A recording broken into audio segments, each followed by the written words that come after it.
ইষ্টপ্রাণ দাদা ও মায়েদের প্রত্যেককেই জানাই আমার আনন্দিত জয়গুরু। আশা করি আপনারা ঠাকুরের দয়ায় বেশ ভালোই আছেন। আমিও ঠাকুরের দয়ায় বেশ ভালোই আছি। পরম প্রেমময় শ্রী শ্রী ঠাকুর অনুকূলচন্দ্রের বিভিন্ন গ্রন্থ আমি বাণী পাঠ করি এবং তার ব্যাখ্যা করার চেষ্টা করি। আজও পরম প্রেমময় শ্রী শ্রী ঠাকুর অনুকূলচন্দ্রের নারীনীতি গ্রন্থ পাঠ করব এবং তার ব্যাখ্যা করার একটু চেষ্টা করব যতটুকু আমি বুঝি। প্রত্যেক দিন কিন্তু আপনাদের কাছে আমি একই কথাই বলি, আর খুব ভালো লাগে এই ভেবে আপনারা আমার এই ভিডিওগুলো, ঠাকুরের ভিডিওগুলো সবার কাছে শেয়ার করছেন, কারণ আপনাদের এই ভিডিওগুলো, ঠাকুরের ভিডিওগুলো ভালো লাগছে। আমারও খুব ভালো লাগছে এই ভেবে যে আমি যতটুকু বুঝে ঠাকুরের কথা আপনাদের সামনে বলার চেষ্টা করছি, ততটুকুই আপনারা সবার কাছে পৌঁছে দিচ্ছেন। আপনাদের কি বলে যে ধন্যবাদ দেব, সত্যি আমার বলার ভাষা নেই।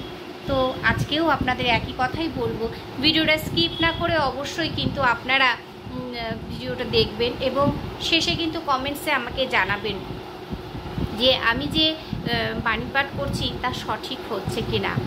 তো পরম প্রেমময় শ্রী শ্রী ঠাকুর অনুকূলচন্দ্রের নারীনীতি গ্রন্থ পাঠ ও তার ব্যাখ্যা। বিষয় সমত প্রকাশে।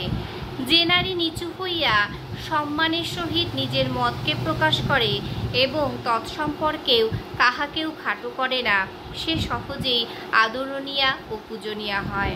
বাণী সংখ্যা 15। ঠাকুর বলছেন সমত প্রকাশে, মানে নিজের মত প্রকাশে। যে নারী নিচু হইয়া সম্মানের সহিত, মানে যে নারী নিচু হইয়া সম্মানের সহিত, সম্মানের কথাটা কিন্তু ঠাকুর বলছেন সম্মানের সাথে নিজের মতকে প্রকাশ করে, নিজের মতকে কিন্তু প্রকাশ করবে। তা কেমন করে? তার সম্মানের সাথে, এবং তৎসম্পর্কে কাহাকেও খাটো করে না, মানে তৎসম্পর্কে, তাহার সম্পর্কে কাহাকেও খাটো করবে না বা কাহাকেও ছোট করবে না, কারো মনেও ব্যথা দেবে না। কে পারে কে পারে না সেই বিষয়ে কাউকেও কিন্তু সেভাবে কটু কথা বলে তার মনে দুঃখ বা আঘাত দেবে না। তাই বলছেন ঠাকুর, তৎসম্পর্কে কাহাকেও খাটো করে না, সে সহজেই আদরণীয়া ও পূজনীয়া হয়। সে কিন্তু সহজেই কি হয়? সে সহজেই আদরণীয়া এবং পূজনীয়া হয়ে উঠতে পারে। কেন?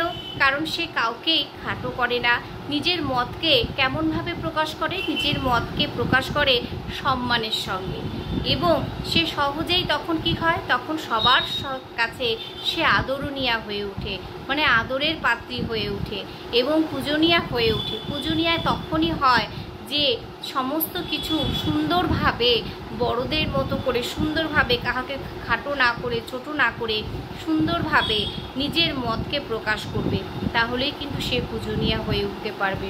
আমরা পূজনীয়া কিন্তু যাকে তাকে করতে পারবো না, পূজনীয়া তাকেই আমরা সম্মান করতে পারবো যে তার তৎসম্পর্কে তার সম্মানটা বজায় রাখবে এবং কাউকেও খাটো করবে না। জয়গুরু প্রত্যেককে।